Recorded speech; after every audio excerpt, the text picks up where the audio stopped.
حج کا ایک مقصد ہمیں ہمارے ماضی سے جوڑنا ہے. شاعر اللہ کے ساتھ ہماری وابستگی ہمیں ہمارے ماضی سے جوڑتی ہے. حج ہمیں 4,500 سال قبل کی کہانیاں آنکھوں کے سامنے مجسم کر کے لے آتا ہے.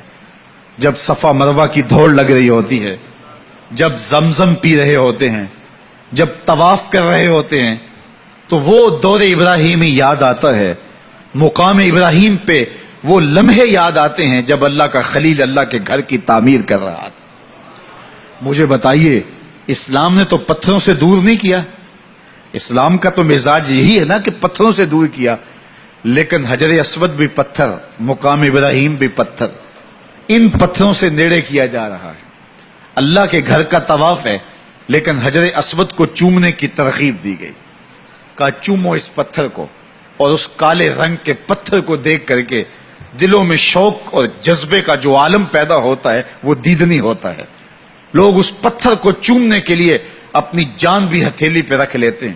یہ چند دن قبل کی کہانی آپ نے سنی ہوگی کہ ایک طواف کرنے والا شخص حجر اسود کو چومنے کے شوق میں اپنی جان سے ہاتھ دھو بیٹھا، اور پھر وہاں مقامی پولیس نے اس کو اٹھا کر کے اس کے ہونٹ ہی جو ہے وہ حجر اسود کے ساتھ مس کر دیے. کیا شوق کا عالم ہوتا ہے. میں نے بوڑھے بوڑھے بچے، کمزور لوگوں کو دیکھا، وہ اس پتھر کو چومنے کے لیے کتنے بے چین ہوتے ہیں. یہ راز حضرت عمر نے کھولا.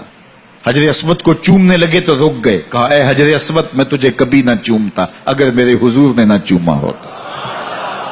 اور پھر جس کو چومنے کا موقع مل جاتا ہے وہ تو پھر چومتا چلا جاتا ہے، کبھی اوپر سے، کبھی نیچے سے، کبھی وسط حجر. کسی نے کہا یہ سمندر پار سے آئے ہوئے لوگ دیوانے تو نہیں ہو گئے؟ پتھر کو چومنے کا موقع مل گیا، رسم ادا کریں، پیچھے ہٹ جائیں، یہ چومے چلے جا رہے ہیں. میں نے کہا صاحب، یہ پتھر نہیں چوم رہے، یہ کسی کے ہونٹوں کے نشان ڈھونڈ رہے ہیں.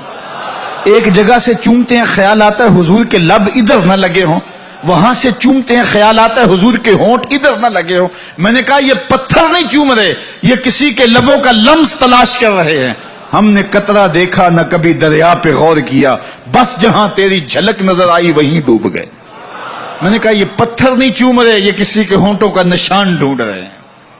اچھا یہ بھی پتھر، اب چاہے زمزم آئے تو وہ بھی پتھر، مقام ابراہیم تو وہ بھی پتھر. اللہ کے گھر کا طواف ہو گیا، کوئی کسر تو باقی نہیں رہ گئی تھی. لیکن کہا طواف نہیں مانوں گا جب تک وہاں 2 رکعت نہیں پڑھو گے، جب تک وہاں ماتھا نہیں رگڑو گے جہاں میرے خلیل کے قدم لگے ہیں. یا اللہ تیرے گھر کا طواف ہو گیا، کوئی کسر تو رہ نہیں گئی تھی.